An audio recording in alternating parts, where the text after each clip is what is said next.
Hello and welcome to Gear for Music. I'm Liam and today I'll be playing on Pioneer's new monophonic synthesizer module, the TORAIZ AS-1, a new collaboration with Dave Smith Instruments. So first I'll be talking through some of the main features on the unit, then I'll show you how simple it is to play live in sync alongside the TORAIZ SP16 and the CDJ2000 Nexus 2. And finally, I'll be performing a live demonstration featuring all these great products. So here we go.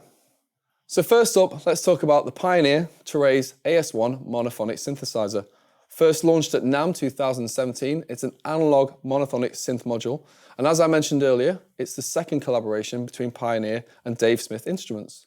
Perhaps at first this seems like a surprising collaboration, but with both names being strong in their respective fields, it was inevitable they would produce something of high quality. Okay, so now let's go over some of the main features of the AS-1. Firstly, the most interesting parts of this unit are the analog 4-pole low-pass and 2-pole high-pass filters with resonance control, all lifted from the Prophet 6 synthesizer. These are voltage control filters and deliver what you would expect from a high-quality analog product. It has two VCOs, voltage control oscillators, and these can be set to triangle, sawtooth, and pulse waveforms. We have a staggering 495 presets, all fully programmable with up to 64 steps, so you can write your own patterns using the scale mode. It includes 7 different effects from the Prophet 6, which can be assigned to each program. And finally, on the left-hand side, we have the touch strip, which can be assigned to different sections. This was also used on the TORAIZ SP16. All in all, we have a very comprehensive unit, giving a powerful selection of analog sounds that you can take into a live setting without the use of further external equipment. One of the main questions everyone wants to know about is the sound. What does it sound like? Well, with 495 presets, it gives the user a wide variety of sounds without them having to program them in from the beginning. This means you can dive right in and start playing as soon as you get it out the box. Okay, so now I'm going to run through some of the presets so you can hear the variations in sound. This one's called Retro Bass. Now it's got a really good warm low sound to the synthesizer, and you can really feel that when you go through the filter controls. Start to open up the low pass filter. Playing with the decay release there.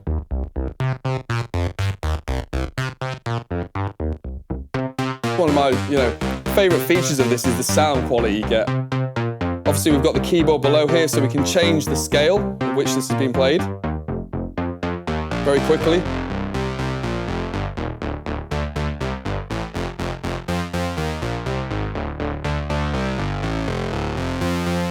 You can hear how those analog filters are really coming into play at this point. We can also move up a few octaves if we want to play something in a higher scale.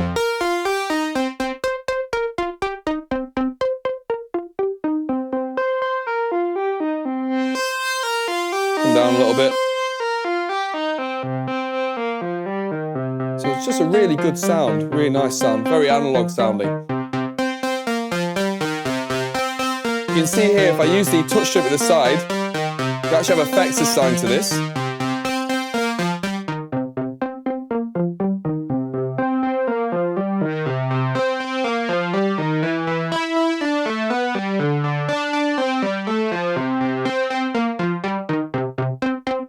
And just a really good low-ended sawtooth bass. So that is the retro bass function. Okay, so another preset I really like on here is called the Squaw. Now, the Squaw, I'm not sure why it's called that. There's 495 presets on here, so I'm sure they had to come up with some interesting names to keep them different. I really like this preset. It's got a kind of techno, analog-y, arpeggiated sort of sound to it. Again, those filters are really, really powerful. And as you open up the decay alongside the low-pass filter, you create this really nice kind of motion.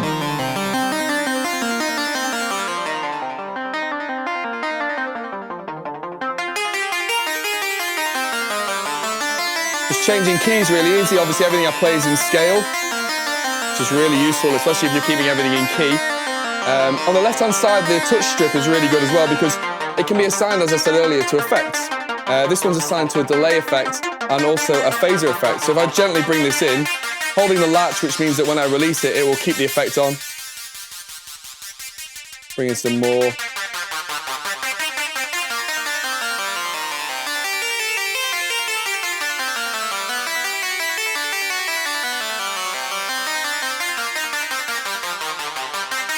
And this is just one of the presets, and you know, I think it's great to start off with, and you can edit this preset and reprogram it.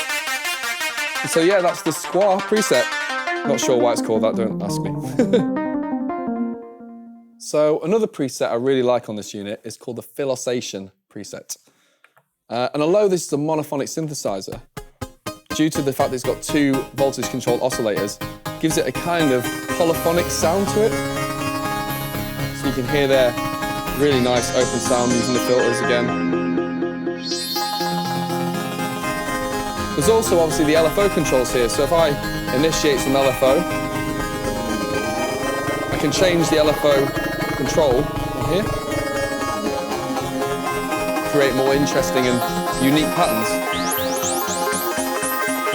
especially with the resonance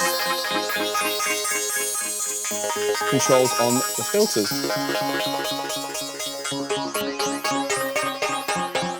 Change the BPM, we can take it right down to 90 BPM.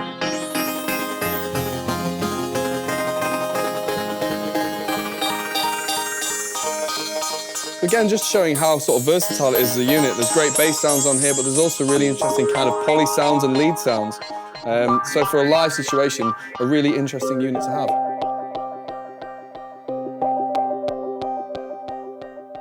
As I mentioned earlier, it's also possible to write and create your own sequences. This can be programmed to be played within a selection of scales. Now you can create up to 64 steps on this unit. The first thing we want to do is select our scale. So if we go to the global button here, it gives a variety of options. So we can obviously select our scale in scale mode, which is option number 3. There's 20 different scales to select one from, so there's plenty there. So I'm just going to go with Ionin.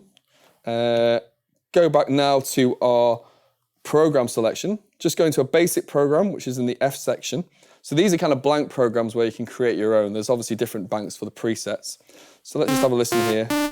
Very basic sawtooth wave, I think, by the sounds of things. If we come to our parameters controls, we can go to the oscillator and select a different wave shape. So we're on saw now.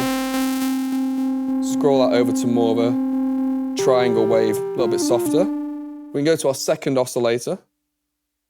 Go to the second oscillator, change this perhaps. So this is on saw at the moment, but I feel like there's nothing in the mix from this. So yeah, let's just getting more sound in there now. Getting a kind of acid bass sound to it, which is quite cool. So now we've got a kind of sound we like. We can play with various parameters in here, including the oscillator controls, pulse width, and effects controls, and filter controls. So let's just bring on the amp a little bit. I'm just going to open up the decay a bit and take the release out a little bit more. So now we've got that, I'm going to record our step sequence. It's really easy to do. We're just going to change the BPM a little bit, just take that up to 122. Once I press record, now every note I select in will add a new step to the sequence. So we're in scale here now, so I could technically play kind of anything. So let's just select our first note at C, and then we come to E, into G. So that's just a 4-step sequence. So if I press play now, we've already got the sequence going.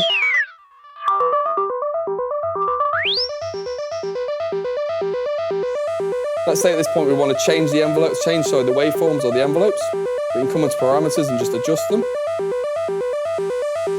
Change that first oscillator to a saw. Take down the octave. So you can see how easy it is to create interesting patterns. If we want to add more, we can perhaps re-record that sequence. This time I'll record a 16-step sequence.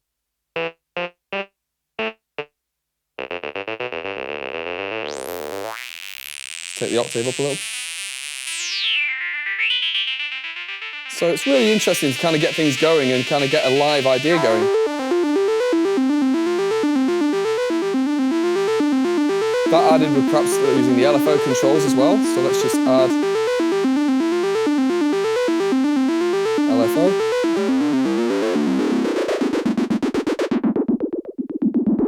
Creating some really kind of interesting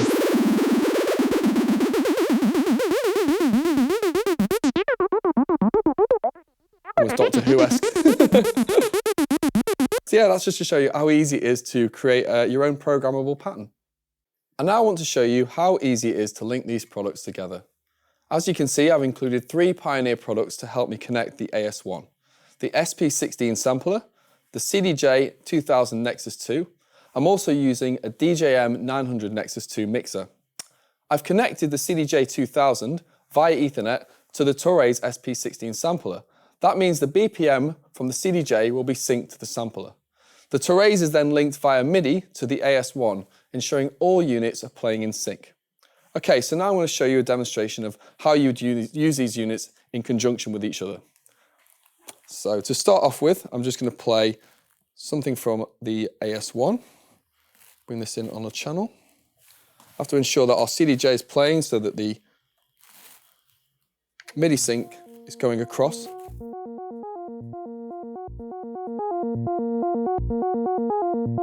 I can check this in headphones just by queuing it up.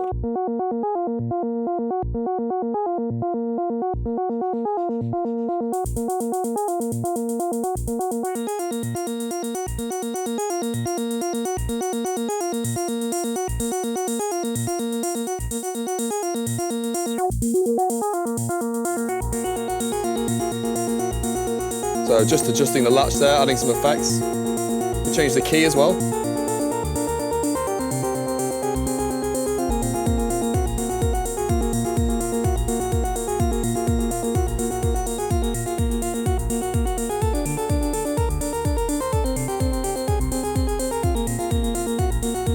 And add a few more elements in of my track on the SP16.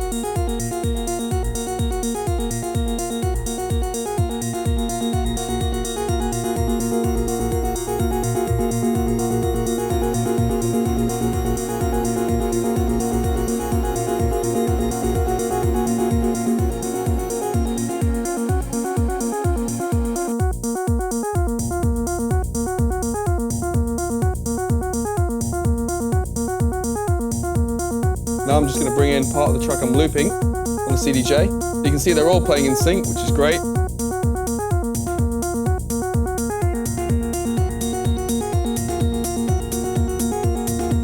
Perhaps add another element of my SP sampler.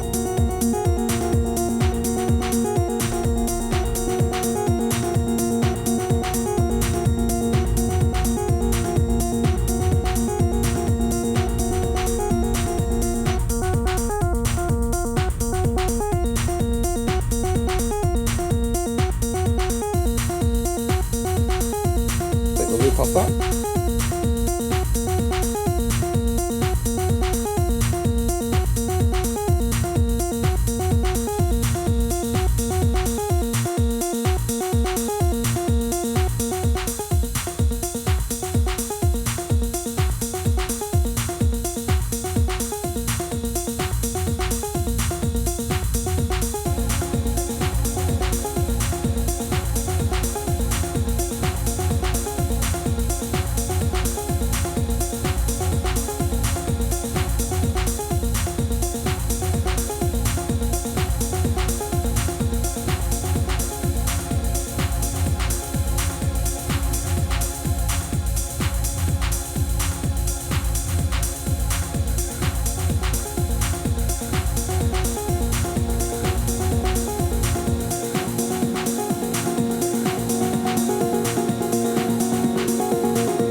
Turn the volume down of one of the synth parts on this.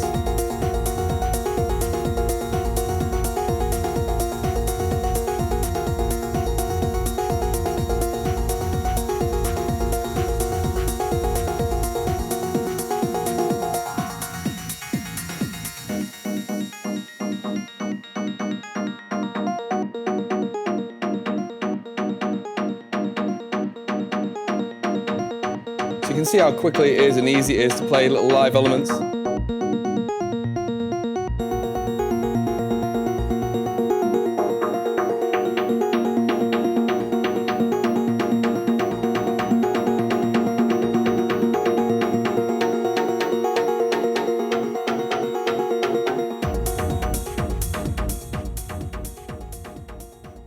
Okay, so that was the AS-1, the SP16 and the CDJ all played live in sync.